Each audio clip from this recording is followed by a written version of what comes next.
Hello everyone, and thank you for joining me here today on Sarmaya Talks. My name is Ira Mukhoty and I'm a writer of historical non-fiction. I want to share with you today some findings that we have made in the field of art history that have dramatically changed the way in which we are writing about the past. There's a presumption somehow that the events of the past are static, that our knowledge is unchanging. But in fact, scholars are continually challenging that view and reassessing the past in the light of new findings. And one of the exciting new ways in which our preconceptions are now being challenged are in the field of art history. The first painting I would like to discuss with you was painted in the mid-16th century when Humayun had returned from exile in Persia and had settled down in Kabul before attempting to regain his empire in Hindustan. So initially this painting was entitled Humayun and His Brothers in a Garden Setting.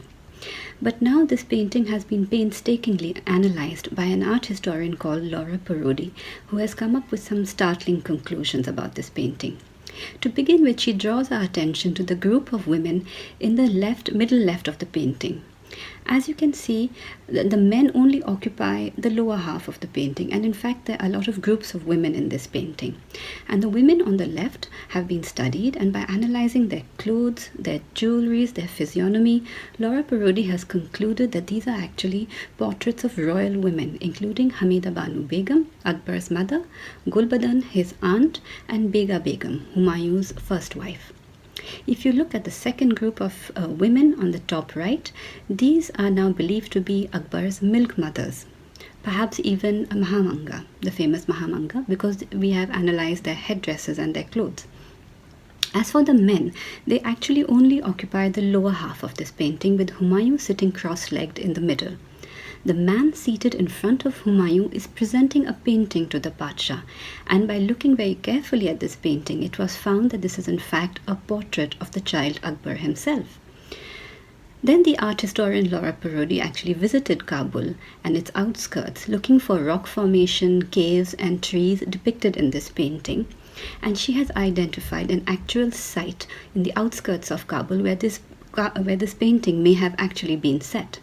The place she has identified is a locally important shrine where fertility rites are performed.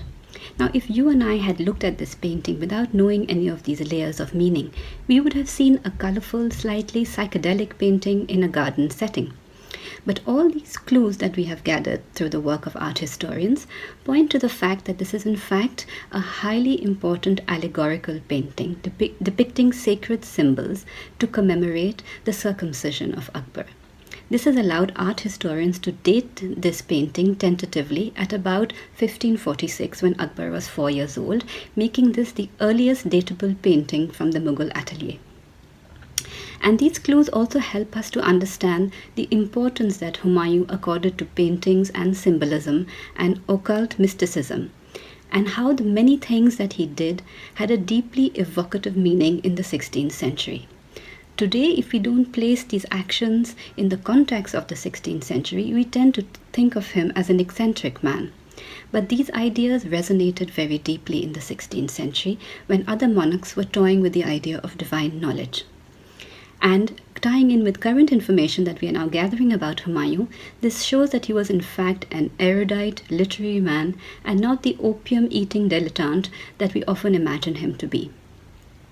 The second painting that I would like to discuss is a folio from the Akbarnama called The Birth of Prince Murad, the second of Akbar's sons. In the Akbarnama, when Abu al-Fazl writes of events like births and marriages, he often censors himself and writes of them in a very bloodless, sterile way. But the painters sometimes give away a great deal more. In this painting, which swirls with color and movement, we see so many details that Abu al-Fazl hasn't included in his writing. We see the mother in the upper right-hand side, surrounded by other women who are tenderly looking after the new mother, cooking food for her and waiting upon her. On the lower left-hand side is the orchestra, the nakra, with the large drums and the men blowing into trumpets and clashing cymbals, while in front of them, men dance in a style which looks a lot like Kathak. In the center, women are putting up bunting consisting of mango leaves, which are deemed auspicious in Hinduism. The women themselves are dressed in tight cholis and ghagra with transparent chunnis and hair tied in buns. They are handing out plates of food. One is playing the dholak while others watch. This painting, so different from paintings in the earlier Mughal court, which showed women in long, loose dresses and high timurrid caps, show the indigenous influence that slowly seeps into the Mughal court.